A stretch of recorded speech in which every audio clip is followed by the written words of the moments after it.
오늘은 새해 첫 예배인인 만큼 새 사람을 입으라라는 제목을 가지고 여러분과 말씀을 나누기 원합니다. 여러분들 기억하실지 모르겠는데 1984년에 어디서 올림픽을 했는지 기억하십니까? LA에서 했죠. 반쪽짜리 올림픽을 했습니다. 그죠? 그 냉전 때문에 소련 그 그 동쪽 사람들이 안 와가지고 반쪽짜리 올림픽을 했는데 그 올림픽을 LA에서 하면서 이제 개막식과 폐막식을 그 LA 콜로세움에서 하지 않았습니까? 거기 굉장히 큰 스테디움입니다. 10만 명 넘게 들어갑니다.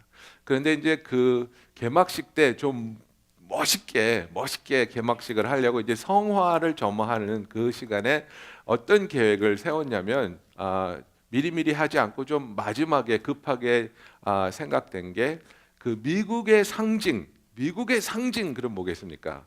그 balд 이글이잖아요, 그죠? 그 독수리 있잖아요, 머리 하얀 독수리. 그래서 그 bal드 이글을 그 스테디움 꼭대기에서 얘가 쫙 날라와가지고 그 성화가 점화돼야 되는데 이제 거기다 이제 먹이를 주겠죠. 그럼 얘가 내려가지고 그걸 탁 채가지고 날아가는 순간 불이 확 일어나게 이거를 이제 하려고 계획을 세운 겁니다.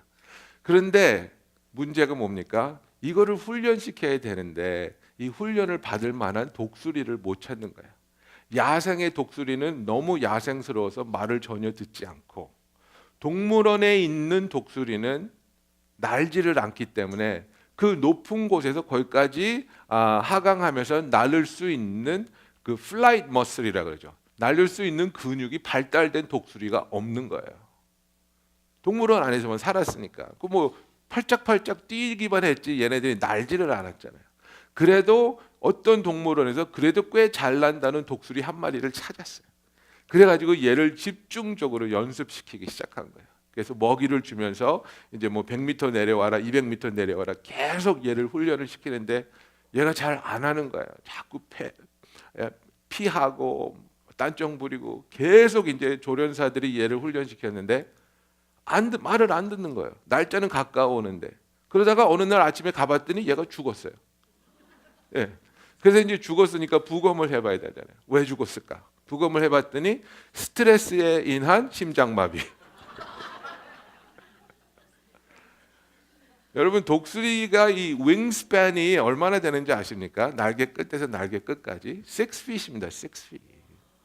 예? 수천 피트를 얘네들이 날아다니면서 정말 그 땅에 있는 토끼 한 마리도 쥐 한 마리도 볼 수 있는 엄청난 시력을 가지고 정말 새 중에서는 왕 중의 왕 노릇을 하는 이 독수리가 동물원에서 태어나서 동물원에서 살다 보니까 너무나도 자연스럽게 해야 할 수 있는 이 날개짓하면서 하강하는 일을 시켰더니 그게 너무 부담이 돼서 심장마비로 죽어버렸습니다.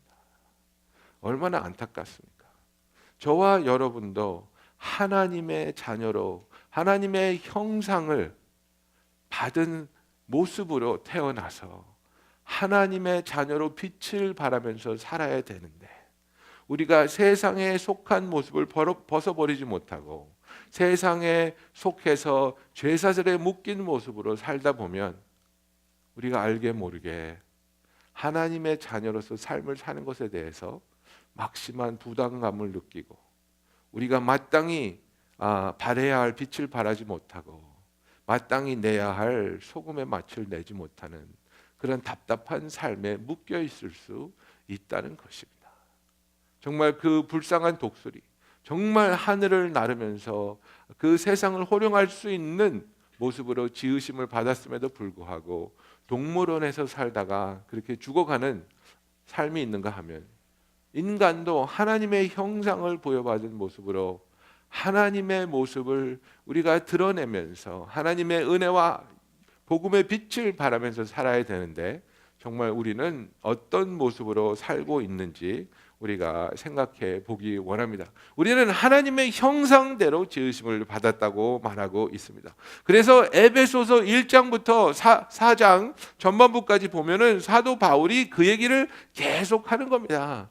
예수를 통해서 너희가 구원을 받았고 예수 없는 삶은 너희들이 암흑 속에서 사는 삶이다.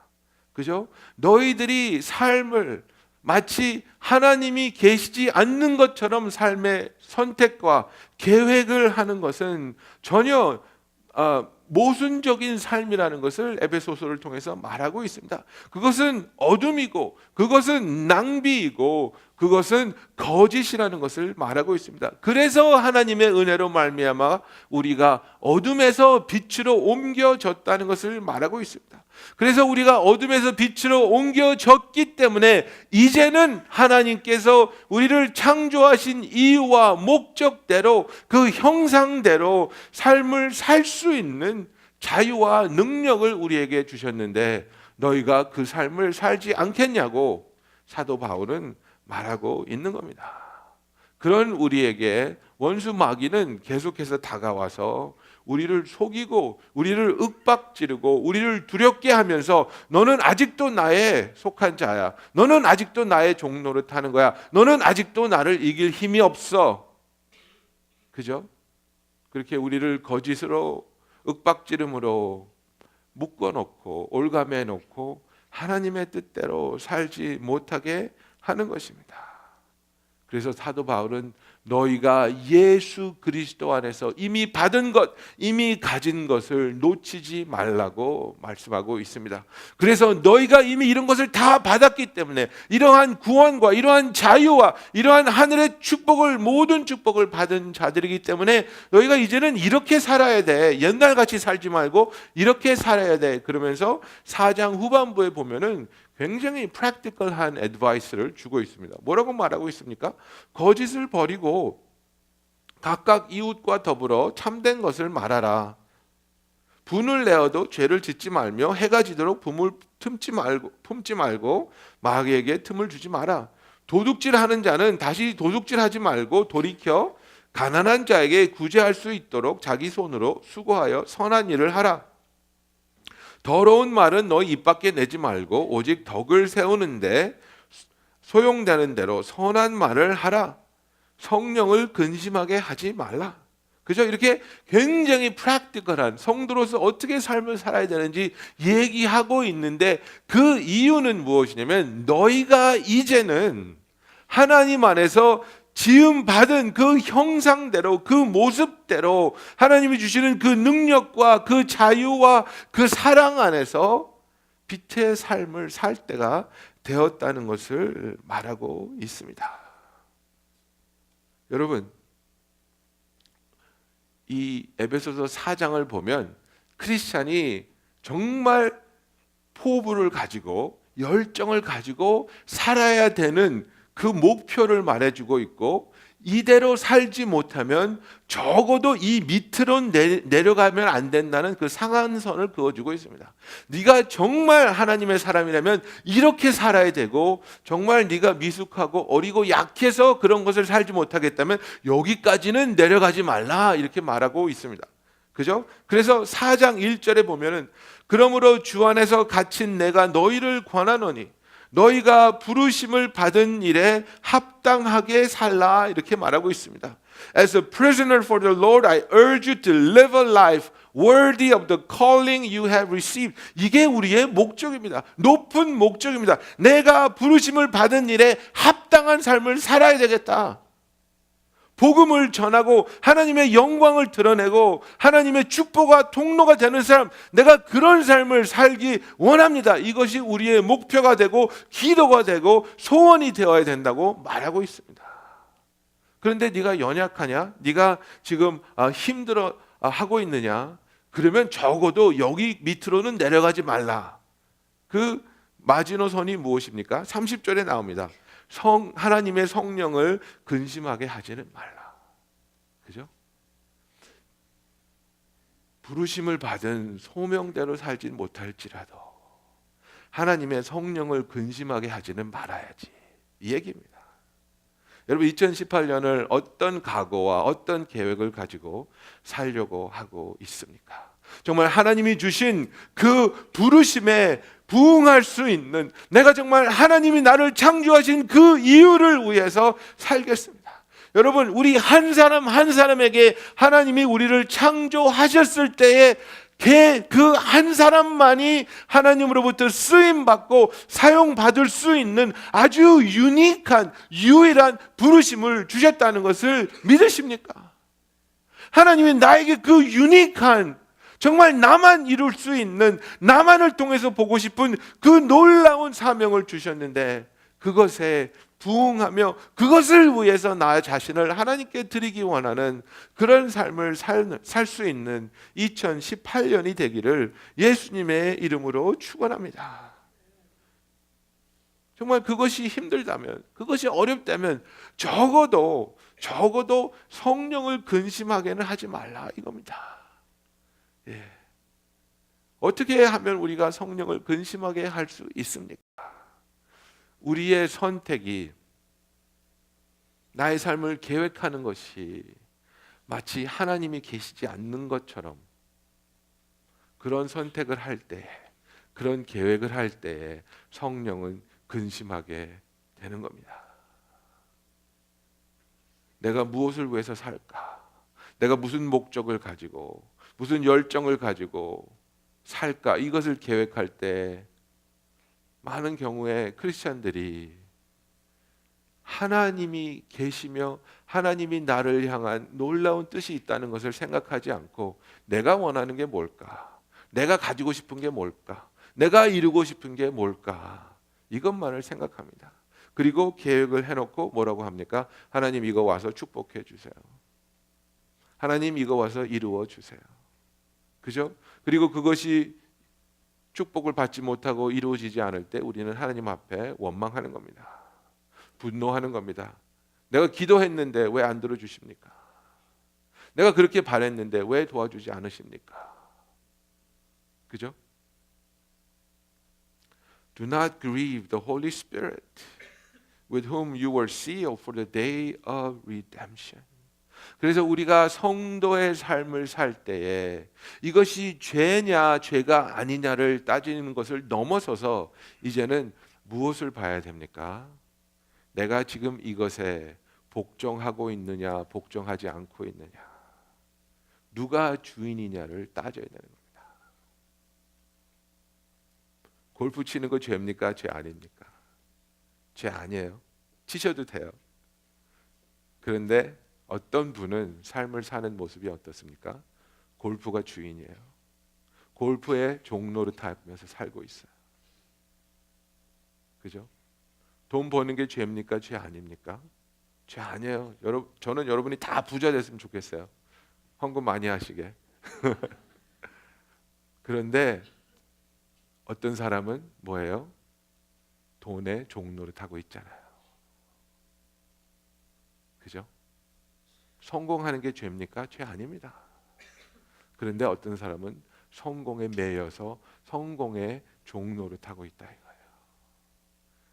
하나님께서는 우리를 위해서 예수 그리스도를 보내셨는데 무엇 때문에 예수를 보내셨습니까? 우리에게 참 자유를 주기 위해서 보내셨습니다. 참 자유를 누리게 하기 위해서 보내셨습니다. 아, 목사님 안 취하면 되지 왜 그렇게 술 마시는 것 같고 뭐라 그러세요? 왜냐하면 술 마시는 사람은 너무나 쉽게 술의 종로를 타기 때문입니다. 아, 담배 좀 피는 것 같고 뭘 그러세요? 담배 피면 지옥 갑니까? 아니요. 죄송한 말씀이지만 미국의 유명한 신학 교수님들 시가를 아주 열심히 피시는 분들 많이 있습니다. 근데 뭐가 문제냐면 내가 그런 것들로부터 자유할 수 있느냐, 이게 문제입니다. 내가 자유한 삶을 사느냐 아니면 묶인 바대에서 종의 노릇을 하고 있느냐. 나는 어떻게 성령을 근심하지 않게 할 수 있을까? 나를 묶고 있는 것들로부터 자유하는 삶을 살아야 되는 겁니다. 여러분은 무엇에 묶여 있습니까? 저와 여러분 중에 어떤 사람은 분노에 묶여 있는 사람이 있습니다. 누구를 미워하고 누구를 원망하고, 그죠? 그 미워하는 마음 때문에 내가 벗어나지 못하고 성장하지 못하고 평안을 누리지 못하는 것, 우리 자신은 느낄 수 있습니다. 어떤 사람은 나의 이미지 때문에 묶여 있는 사람이 있습니다. 다른 사람한테 잘 보여야 되고, 다른 사람한테 정말 인정받아야 되고, 그것에 묶여서 정말 내가 책임져야 할 것을 책임지지 못하고 다른 사람에게 잘 보이기 위해서 돌아다니는 사람도 있습니다. 제가 있던 교회에 어떤 집사님이 그러셨습니다. 정말 우리는 그 집사님을 천사라고 불렀습니다. 정말 매일 교회에서 사시듯이 하면서 누구든지 도움이 필요하면 가서 도와주시고, 정말 재주도 많아서 차도 고치고 에어컨도 고치고 박식하시고 정말 헌신적으로 누구든지 도우시는 천사 같으신 분이었어요. 그런 줄 알았어요. 근데 집안 사정은 달랐어요. 자녀들과 부인은 그분을 너무너무 미워해요. 왜? 절대 집에 없으니까. 절대 집에 없으니까. 시간을 보내지 않아요. 그리고 집에 필요한 남편으로서 돈을 벌어와야 되잖아요. 그 일도 하지 않아요. 왜? 교회 가서 도와줘야 돼. 근데 그렇게까지 하는 이유가 뭐냔 말이에요. 인정받으려고. 인정받으려고. 그게 뭡니까? 묶임받은 삶이라는 겁니다. 참 자유를 누려야 되는데 기쁨으로 하나님을 섬기고 기쁨으로 하나님의 사역에 동참해야지, 나는 인정받지 않으면 일할 수 없어. 그죠? 그래서 그런 일도 있었습니다.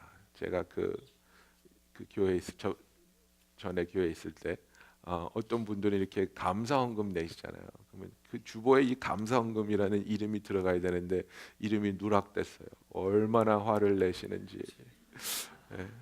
왜 내 이름이 여기 빠졌냐고.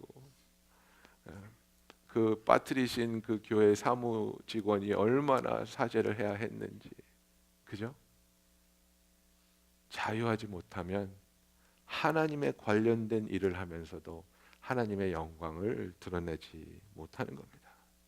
여러분, 우리는 예수 그리스도의 은혜를 통해서 오직 그분의 은혜만으로 구원을 받은 자입니다. 그러나 은혜를 받고 구원을 받았다고 해서 우리의 옛사람이 마술처럼 한순간에 끊어지고 없어지는 게 절대 아닙니다. 이것은 우리가 해야 되는 겁니다. 이것은 하나님 앞에서 우리의 육신을 복종시켜서 하나님, 나의 옛사람을 벗게 하여 주시옵소서. 사도 바울이 지금 강조하고 있지 않습니까? 유혹을 따라, 욕심을 따라 썩어져가는 구습을 따르는 옛사람을 벗어버리라고 명령하고 있습니다. 그저 내 마음대로 소리 지르고 내 마음대로 화내고 먹고 싶을 때 먹고 마시고 싶을 때 마시고 눕고 싶을 때 눕고, 정말 세상 사람이 원하는 자유, 성경적인 자유와 세상의 자유에 대한 정의는 정말 다릅니다, 여러분. 세상은 내가 원할 때 내가 하고 싶은 것을 원하는 만큼 할 수 있는 게 자유라고 생각하는데, 성경적인 자유에 대한 정의는 이겁니다. 내가 나를 향해서 계획하신 하나님의 계획대로 살 수 있는 것, 이게 자유입니다. 예를 들자면 남편이 미워요. 남편이 얼마나 밉습니까? 가끔가다. 그죠? 하나님은 왜 나한테 이런 남자를 주셨을까? 이렇게 미울 때 하나님께서 나를 향해서 준비하신 마음과 계획이 뭡니까? 용서하고 불쌍히 여겨주고 밥도 해주고. 그죠? 여러분, 그 미운 남편을 용서해주고 사랑해주는 게 나를 향하신 하나님의 뜻인데, 그게 될 때가 있고 안 될 때가 있죠. 그죠? 그게 바로 자유가 있고 없는 것을 드러내는 겁니다. 우리가 누구를 용서해야 되는데 용서하지 못할 때 있죠. 우리가 하나님 앞에서 어떤 것을 내려놔야 되는데, 포기해야 되는데 그것이 포기가 안 될 때가 있죠. 여러분, 그게 바로 묶인 겁니다. 잘못된 것입니다. 하나님 앞에서 하나님이 나에게 보여주시는 그분의 계획대로 살 수 있는 삶이 바로 참 자유입니다. 세상을 누리면서 사는 것은 세상적인 자유이지만 하나님 안에서는 그게 바로 묶인 자의 삶이라는 것을 성경은 말하고 있습니다. 그래서 우리가 정말 새해를 시작하면서 하나님, 내가 옛사람으로부터 벗어나야 되는 부분이 무엇이 있습니까? 옛사람으로부터 잘라내야 할 생각들이 무엇이 있습니까? 그래서 영어로 하면 이 defeatist mentality. 그래서 패배의식. 어떤 분들은 그냥 이 패배의식이 그냥 팽배해 있어요. 팽배해 있어가지고 무엇을 하든지 안 될 거야. 무엇을 하든지 망할 거야. 그죠? 무엇을 하든지 거부당할 거야. 제가 그랬어요. 아버지하고 관계가 안 좋을 때, 정말 안 좋을 때, 아버지는 나를 사랑하지 아니하시고 아버지는 나를 돕지 아니하시는 분이야. 이렇게 그냥 내가 그냥 패배 의식으로 가득 차 있었습니다. 그래서 결혼한 지 얼마 안 됐을 때, 아이가 아직 생기지 않았을 때인데 부인하고 같이 캠핑을 가고 싶었어요. 캠핑을 가고 싶은데 그때 이제 그 아버지가 이렇게 큰 차가 있었어요. 랜드크루저라고 굉장히 큰 차가 있어요. 그거를 빌려서 캠핑을 가면 편하겠다 이런 생각이 들었어요. 그래서 이제 그 빌려 달라고 여쭈려고 집에서 나와서 차를 타고 아버지 집으로 운전을 하고 가는데 내 귀에서 마귀가 계속 말하는 거야. 야, 가서 뭐 하냐? 아버지가 절대로 안 빌려줄 텐데, 절대로 노할 텐데 왜 가서 그 굴욕을 당하냐? 가다가 돌아왔어요. 가다가 돌아오고 집에 와서 분노하고 있는 거예요. 물어보지도 않아 놓고 나를 거부한 아버지, 차를 안 빌려주는 나쁜 아버지, 막 분노하고 있는 거예요. 근데 그 모습을 하나님께서 딱 캐치해 주시는 거예요. 너 지금 뭐 하고 있냐? 너 왜 그렇게 패배 의식 속에서 아버지를 나쁜 사람으로 만들고 너는 그렇게 비참해 갖고 있냐? 그때 딱 깨달음이 왔어요. 내가 이렇게 패배 의식 속에서 피해 의식을 갖고 살고 있구나. 여러분, 이런 모습을 하나님이 보여주실 때 우리 잘라내야 돼요. 하나님 앞에서 고백하고, 주님, 이것으로부터 자유함을 얻기 원합니다. 이것으로부터 치유함을 받기 원합니다. 주님, 나에게 옛사람을 벗을 수 있는 용기와 하나님의 도우심을 허락하여 주시옵소서. 하나님 앞에서 옛사람을 벗어버리고 새 사람을 입을 수 있는 저와 여러분이 되기를 예수님의 이름으로 축원합니다. 여러분, 이 에베소서 4장 17절 18절에 보면요, 이렇게 되어 있습니다. 그러므로 내가 이것을 말하며 주 안에서 증언하노니 너희는 이방인이 그 마음에 허망한 것으로 행한 같이 행하지 말라. 그들의 총명이 어두워지고 그들 가운데 있는 무지함과 그들의 마음이 굳어짐으로 말미암아 하나님의 생명에서 떠나 있도다. 하나님을 모르는 사람의 컨디션이 있는데 지금 두 가지 굉장히 크리티컬한 잘못이 드러나고 있는 거예요. 그래서 18절에 보면은 they are darkened in their understanding and separated from the life of God because of the ignorance that is in them due to the hardening of their heart. 그래서 무지함과 마음이 굳어짐. 그죠? 그래서 여러분, 고집 센 사람하고 대화해 보셨어요? 고집 센 사람하고 대화하는 것처럼 답답한 거 없죠. 그죠? 그냥 무조건 우기니까.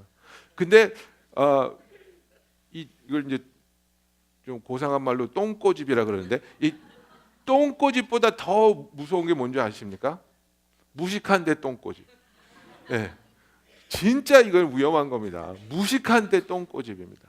근데 이게 바로 성경에 나오는 얘기예요. 무지함, 이게 무식한 거예요. 마음이 굳어짐 뭐예요? 똥꼬집. 그죠?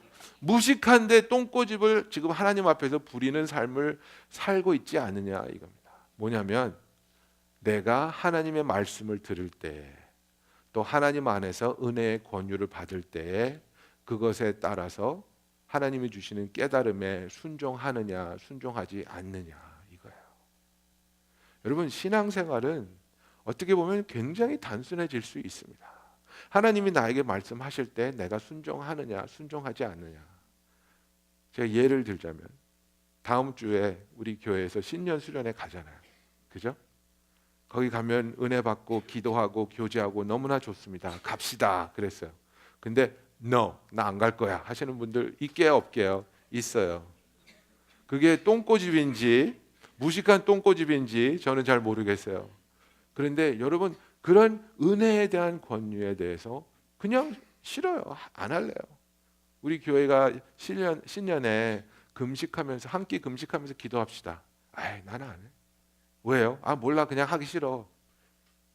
그죠? 우리가 하루에 성경 한 절씩 읽읍시다. 아, 됐어, 나 귀찮아, 나 피곤해, 성경 읽을 시간 없어. 여러분, 우리가 정말 성경 읽을 시간이 없을까요? 아니에요. 마음이 굳어졌기 때문에 그래요. 하나님으로부터 그 가르침을 받아들이지 않기 때문에 그래요. 정말 우리가 성경을 읽고 예배를 보고 성경 공부를 하고 말씀을 들어도 나의 삶이 변하지 않는 것은 내가 무지함에 머물러 있거나 그 무지함에 머물러 있는 이유가 바로 무엇이냐면 내 마음을 강팍하게 했기 때문에 그래요. 어린아이가 나에게 권유하더라도 그 말이 진리라면 우리는 들을 수 있어야 돼요. 어린아이에게 사과할 수 있는 어른이 정말 성숙한 어른인 것처럼, 정말 하나님께서 어떤 루트를 통해서 나에게 깨달음을 주신다 할지라도, 그것이 내가 성경을 읽다 깨닫든지 기도를 하다 깨닫든지 설교를 듣다 깨닫든지 아니면 누군가와 대화를 통해서 깨닫든지, 아, 이게 정말 중요한 거구나, 이게 정말 나에게 필요한 거구나, 하나님 나에게 지금 이렇게 말씀하고 있구나, 그 깨달음을 주실 때 우리가 아멘 하고 하나님 순종하겠습니다 이래야 되는데, 아이, 그냥 나중에 할게, 지금 싫어, 이유도 없어요. 그냥 무식한 똥꼬집을 부리는 거예요. 이것을 사사기에서 어떻게 표현했냐면, 그때에는 이스라엘에 왕이 없었으므로 사람마다 자기 소견에 좋은 대로 행하였더라 그랬습니다. In those days there was no king in Israel. Everyone did what was right in his own eyes. 그렇게 말하고 있습니다. 여기서 우리에게 지금 하는 질문은 이겁니다. 당신의 왕은 누구입니까? 이겁니다. 여러분, 우리가 지금은 이제 현대 사회에서 사니까 왕의 위엄이라는 것을 그렇게 자각하지 못하지만, 정말 옛날에는 어명, 그죠? 얼마나 무서웠습니까? 왕의 명령은 정말 죽으라 그러면 죽어야 되는, 그죠? 목숨 걸고 지켜야 되는 게 어명인데, 그것이 왕을 섬기는 백성의 모습인데, 지금 나에게 왕이 있냐 이겁니다. 왕이 없는 사람은 어떻습니까? 그 사람이 원하는 대로, 하고 싶은 대로, 느낌 가는 대로 하는 겁니다. 이스라엘에 왕이 없었으므로 백성들이 자기 소견에 옳은 대로 행했다 그랬습니다. 우리 그렇게 할 수 있잖아요. 왕이 없으면, 아, 뭘 예배를 뭐 매주 드려? 한 달에 한 번만 하지? 내가 그게 옳게 느껴지면 그렇게 하는 겁니다. 아, 무슨 기도를 맨날 해? 1년에 한 번 몰아서 하면 되지. 내가 그렇게 옳게 느끼면 하는 겁니다. 언제? 내가 왕일 때. 그러나 예수 그리스도가 나의 왕으로 나의 마음의 왕자에 좌정하고 계시면 그분의 뜻대로, 그분의 말씀대로, 그분의 인도하심대로 순종하며 따라 나설 수 있는 저와 여러분이 되기를 예수님의 이름으로 축원하는 겁니다. 정말 주님의 말씀에 순종할 수 있는, 그래서 주께서 권면하실 때 네가 이 시간에 기도하지 않겠느냐, 그죠? 네가 이 시간에 정말 말씀에 정진해서 말씀에 대해서 지식을 쌓아야 되지 않겠느냐, 네가 정말 이 사역에 내가 준 재능을 통해서 섬기고 열매를 맺어야 되지 않겠느냐. 하나님이 우리에게 새해에 주시는, 우리를 향한 그 계획을 보여주실 때에 기쁨으로, 순종으로, 아멘으로 나아가는 저와 여러분이 되기를 원합니다. 여러분, 세상에 그 백색이 있고 흑색이 있습니다. 그죠? 그래서 백색에서 살겠습니까? 흑색 속에서 살겠습니까? 이렇게 물어보면 어떻게 대답하시겠어요? 그죠? 우리는 회색에서 살기 원합니다. 왜? 회색이 제일 편해요. 회색이 제일 편해요. 그렇지 않습니까? 백색은 너무 고지식해. 너무 고리타분하고 너무 힘들고 너무 피곤해. 그죠? 흑색에 살자고 하기는 너무 죄인인 것 같고, 그죠? 너무 막 나갈 것 같고. 그래서 크리스찬들이 가장 많이 머무는 곳이 이 그레이 존입니다. 적당히 타협하면서, 적당히 신앙생활하면서, 그죠? 너무 고리타분하게 그렇게 할 필요 없어. 그냥 적당히 남이 하는 만큼만 그렇게 튀지 않게 살면 되는 거야. 이렇게 말하고 있는데, 여러분, 적당히 회색 지대에서 사는 크리스찬은 삶의 높고 낮음을 계속해서, 신앙의 높고 낮음을 계속해서 경험하지만 하나님 안에서 성경에서 말하는 성숙함과 그리고 그 sanctification을 경험하지 못합니다. 성화됨을 경험하지 못합니다. 고린도후서 3장 18절에 우리가 다 수건을 벗은 얼굴로 거울을 보는 것 같이 주의 영광을 보매 그와 같은 형상으로 변화하여 영광에서 영광에 이르니 곧 주의 영으로 말미암으리라. 이게 sanctification입니다. 이게 성화입니다. Glory to glory. 우리가 더욱더 성숙해지고 우리가 더욱더 하나님을 사랑하게 되고 우리가 더욱더 예수님을 닮아가는 이 모습이 sanctification인데, 우리가 대충 타협하고 우리가 대충 회색 지대에서 너무나 악하지 않게 그리고 다른 사람을 거슬리지 않으면서 살려고 하면 우리가 어떨 때는 기도 응답받고 어쩔 때는 실패를 경험하고 어쩔 때는 기쁨을 경험하고 어쩔 때는 낙심하는 그런 굴곡 있는 신앙생활을 하겠지만 sanctification 경험하지 못합니다. 여러분, 우리는 정말 하나님이 은혜 주시는 가운데, 용기 주시는 가운데 백색 지대에 남아있기를 간구하며 하나님 앞에 우리를 드릴 수 있는 용기가 필요합니다. 하나님, 이게 아픈 일이라 할지라도, 이것이 재정적으로 손해보는 일이라 할지라도 정말 내가 하나님 앞에서 양심을 지키고 하나님 앞에서 성숙함을 체험하기 위해서 하나님이 나에게 말씀하실 때 그 말씀에 귀 기울여 응답하며 순종하는 자가 되게 하여 주시옵소서. 여러분, 이게 바로 새 사람을 입는 우리의 자세입니다. 그래서 영광된 모습으로 살기 위해서 14장 19절에 이렇게 되어 있습니다.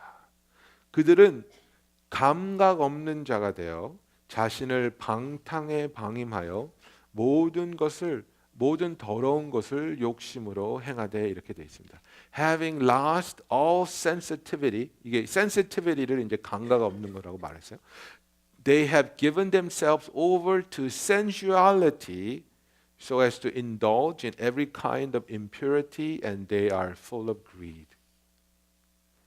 감각 없는 자가 될 때 우리는 방탕에 방임하는 겁니다. sensitivity를 우리가 잃어버릴 때에 우리는 어디로 넘어가냐면 sensuality로 넘어가는 겁니다. 여러분, 이게 지금 어떻게 타락하는가를 보여주고 있는 겁니다. 우리는 sensitivity가 있어야 되는 거예요. 감각이 있다는 것은 우리의 가슴이, 우리의 심장이 예수의 심장처럼 고동치면서 아픈 사람을 볼 때 그 사람을 향한 긍휼이 있고 죄에 빠져서 힘들어하는 사람을 볼 때 그를 위해서 복음을 전하고 기도하고 도와주고 싶은 마음이 있고, 하나님이 나에게 축복을 주셨을 때 이 축복을 내가 다 먹는 게 아니라 정말 이 놀라운 축복을 이웃 사람에게, 힘든 사람에게, 필요한 사람에게 나눠주기 원하는 그 예수님의 마음이 고동치고 있는 게 바로 sensitivity가 우리에게 살아있는 모습입니다. 근데 이 sensitivity를 잃어버리면, when we lose the sensitivity, 그러면 우리는 어디로 넘어가냐면 sensuality로 넘어가는 겁니다. 이 sensuality는 뭡니까? 모든 더러운 것, 모든 부정한 것, 탐욕으로 가득 찬 겁니다. 나에게 쾌락을 주는 건 다 할 수 있고, 나에게 배부르게 하는 건 다 먹고 싶고, 나를 기쁘게 하는 건 다 갖고 싶은 겁니다. 무서운 건 뭔지 아십니까? 우리가 마음이 여기까지 굳어지면 이런 것들을 놓고도 기도할 수 있는 겁니다. 하나님 더 큰 쾌락 주세요. 하나님 더 큰 내가 원하는 모든 것을 더 주세요. 마치 하나님이 우리의 쾌락을 돕는 도우미처럼 하나님을 사용하려고 드는 병든 신앙을 갖게 되는 겁니다. 여러분, 우리는 예수 그리스도 안에서 하나님이 나에게 말씀할 때 그것을 깨닫고 느끼고 반응할 수 있는 이 센시티비티를 놓치면 절대로 안 되는 겁니다. 하나님이 없는 자, 하나님을 두려워하지 않는 자들은 이 센시티비티를 잃어버려서 감각 없는 자가 돼서 자기 자신을 방탕에 방임한다 그랬습니다. 그러나 우리는 그렇게 배우지 않았다는 겁니다. 그러나 우리는 그런 복음을 듣지 않았다는 겁니다. 우리는 이제 예수 그리스도를 통해서 구원받은 새로운 생명을 받은 자들이기 때문에 이제는 유혹의 욕심을 따라 썩어져가는 옛날 모습을 버리고 옛사람을 벗어버리고 이제는 우리의 심령이 새롭게 돼서 하나님의 그 의와 진리로 거룩함으로 지으심을 받은 새 사람을 입어야 된다는 사실입니다. 여러분, 우리가 어떻게 심령을 새롭게 하겠습니까? 하나님 앞에 나옴으로 말미암는 겁니다. 하나님 앞에 나와야 되는 겁니다. 예배 속으로 들어가야 되는 겁니다. 기도의 시간에서 예수님을 만나야 되는 겁니다. 말씀으로 우리를 계속해서 우리의 마음을 깨끗게 해야 되는 겁니다. 우리 중에서 나는 이제 신앙생활을 너무나 오래 했기 때문에 기도 필요하지 않아. 나는 이제 그런 수련회 같은 거 안 가도 돼. 나는 이제 소그룹 같은 거 필요 없어. 내가 얼마나 성경을 잘 알고 하나님을 많이 경험했는데. 그러시는 분이 있습니까? 절대 없습니다. 절대 없습니다. 그 미국에서 가장 큰 교회 중에 하나인 그 사로백 철치 담임 목사님 릭 워런 목사님, 그죠? Purpose Driven Life 그 책 쓰신 분. 그분의 그 아들이 우울증으로 수십 년을 고생하다가 자살했지 않습니까? 그 자살하고 나서 목사로서 아버지로서 그 마음이 얼마나 찢어졌겠습니까? 그 이야기를 간증하시면서 릭 워런 목사님이 하신 얘기가 뭔지 아십니까? 내가 그 어둡고 아픈 시간을 어떻게 견뎠겠습니까? 내가 속한 소그룹 멤버들이 나를 붙잡고 같이 울어주고 기도해주고 나를 위로해 주었습니다. 여러분, 우리는 늘 서로가 필요하게 하나님께서 우리를 공동체에 속하게 불러주셨습니다. 같이 기도하고 같이 울고 같이 예배를 경험하고 같이 하나님의 은혜를 체험하는 그런 공동체로 부르심을 받은 저와 여러분이 기쁨으로 모이기를 즐거워하는, 그래서 그 모임을 통해서 그 예배를, 그 기도를, 그 찬양의 시간을 통해서 우리의 영혼이 새로워지는 이 영혼이 하나님을 따라 의의 진리와 거룩함으로 지으심을 받은 새 사람을 입는, 그래서 참된 진리와 참된 자유와 참된 능력으로 주와 함께 동행하는 2018년이 되기를 예수님의 이름으로 축원합니다. 기도하겠습니다.